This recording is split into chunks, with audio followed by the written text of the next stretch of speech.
Alright everyone, welcome back. We're continuing our really cool book reading of The Art of Power, Thomas Jefferson. It's really cool. Let's dig in. We are on page 129, chapter 12, okay? Now Jefferson was 36, a husband, a father, the governor of Virginia, and a statesman of the United States of America.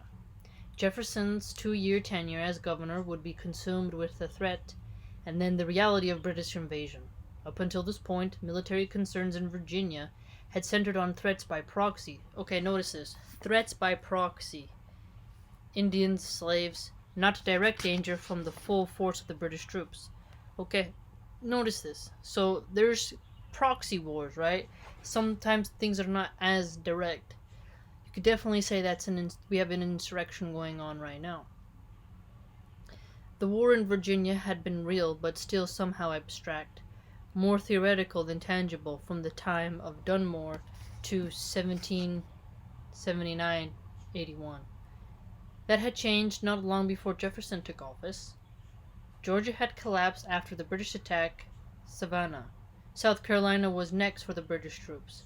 Oh really, so Georgia collapsed. I didn't know that. For a man who loved control and appreciated order and harmony, Jefferson found himself facing the most disorderly and chaotic of crises, a two-front war. Oh, dude, we got like a 17-front war going on right now. We got social media wars. We got actual wars that we're still engaged in. I mean, wow. And then we have anarchists and communists ruining what remains of the economy, right? Then we have a war with the virus, so... and then trade wars with China. Wow. The regular British were forced to the east. To the west, Jefferson had to contend with British soldiers and their Indian allies based in Detroit. Wow. Sometimes I forget that there were Indians in Detroit area. As he walked the halls and surveyed the grounds of the palace, listening to the conversations of his wife and the voices of his children, he could not have helped but hear the echoes of his education in these rooms and at these tables. By any standard, Jefferson's rise had been rapid, and the man who took over the governorship of Virginia in the early summer of 1779 was ambitious, but not blindly so. Power meant much to him, but he cloaked his driven nature with a mine of intellectual curiosity and aristocratic confidence. Curiosity did kill the cat, though, fam. And aristocratic arrogance can turn into a tad bit of ignorance and overconfidence, but we get he's well read, right? Like many legislators, Jefferson was ambivalent about executive power until he bore executive responsibility. He emerged from his wartime governorship with a different view of authority than the one he had first held on first accepting the office. I think that happens to a lot of us, right? And with a deeper appreciation of the perils and possibilities of command. His sense of the price of public service was also to become keener than it had been. Jefferson foresaw years of intense labor and great private loss ahead. Hard work and much to lose. You know, what's interesting is that if Trump would have never entered politics, he probably would have been more better financially. I mean, when he retires from the post, right, when his terms are up, I bet you he'll do stand-up comedy, or people will go back to liking him. But just because he's in power now, people don't like him. The fact that George Bush can do so many things and then start painting and everyone thinks he's so cute and adorable is beyond parody at this point. But Trump, they have said, his fans, that he has lost a substantial amount of personal money and safety because of him being in a position of power. So when they say that Jefferson is going to labor and, risk things, I believe it, right? Wow. And by loss, he meant more than money, exactly. The approval and esteem that led to election rarely endured. That's very apparent. And Jefferson knew that few men left office with the standing they enjoyed on entering it. Yes. That's a good example of that is Obama. From Philadelphia, a correspondent sent qualified salutations.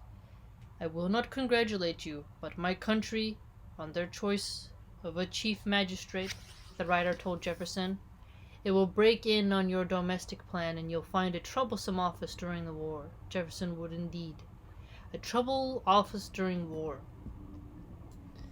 I think a lot of politicians might fail to think about how tough their job would be during tense times, right? Now, though, you better be thinking about that before you try to run for the seat, right? From captives to defense to frontier security to suppressing Tory dissent. Okay, the Tories, remember the Tories, the frontier.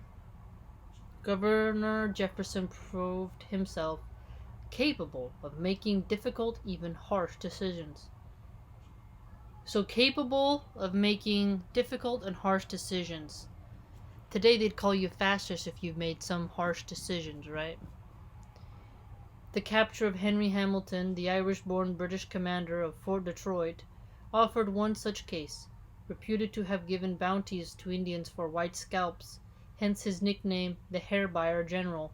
Hamilton was kept in irons at Jefferson's direction and over British objections. Whoa. So he paid people to get some scalps, man. Jefferson's willingness to do whatever it took for the sake of security was already on record. So notice this. Whatever it takes for security. Ted Wheeler of Portland refused Trump's aid on a public letter. Now he's backtracked now that somebody's been killed. Another person, all these people being killed. But it seems they will let the mayhem run and run and run for the sake of wokeness. And people are not secure. And it's quite sad. In May 1778, he had drafted a bill of attainder and automatic conviction of any individual by legislative fiat, for a man named Josiah Phillips for committing murders, burning houses, wasting farms, and doing other acts of hostility. Notice this, Josiah Phillips, Acts of hostility? Burning houses? Sound familiar? Phillips was given a certain amount of time to surrender himself for trial, but he failed to turn himself in. He would be declared guilty. Jefferson's bill was an extraordinary expression of power, and the work of a pragmatic politician. Essentially, it denied Phillips the rights the Americans said they were fighting for. Jefferson, the practical need to end the Phillips insurrection. Okay, notice this. Phillips insurrection. We got to keep that term in mind. Outweighed the ideal application of the principles of the Declaration of Independence. That's interesting. When do you want to keep to the Declaration, right? But if you're dealing with an insurrection, sometimes you got to take the gloves off in order to stamp it out. Depending on how far the chaos is influencing and destroying the lives of innocents. Noting the failure to recruit sufficient infantry volunteers, in June 1778, he suggested that the Congress commute a good part of the infantry required from us for an equivalent force in horse. Oh, wow. So, trading out infantry for cavalry. Oh, maybe. I think that's what he's getting at. This service opens to us a new fund of young men who have not yet stepped forth.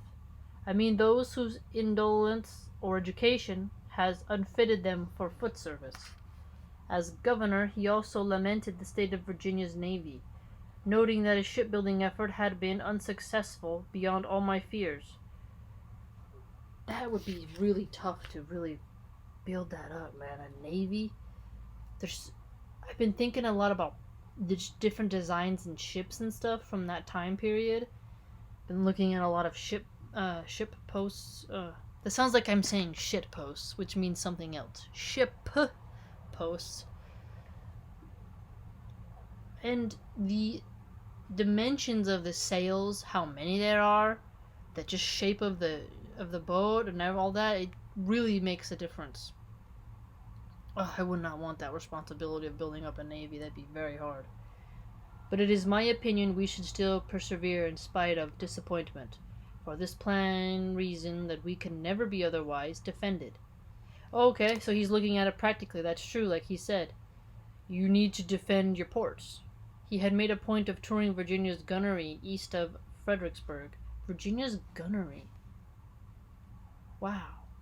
Be so cool to go, like, where he was in his office. I wonder if that building still exists, if they've remodeled it or such. Wow. Interesting book.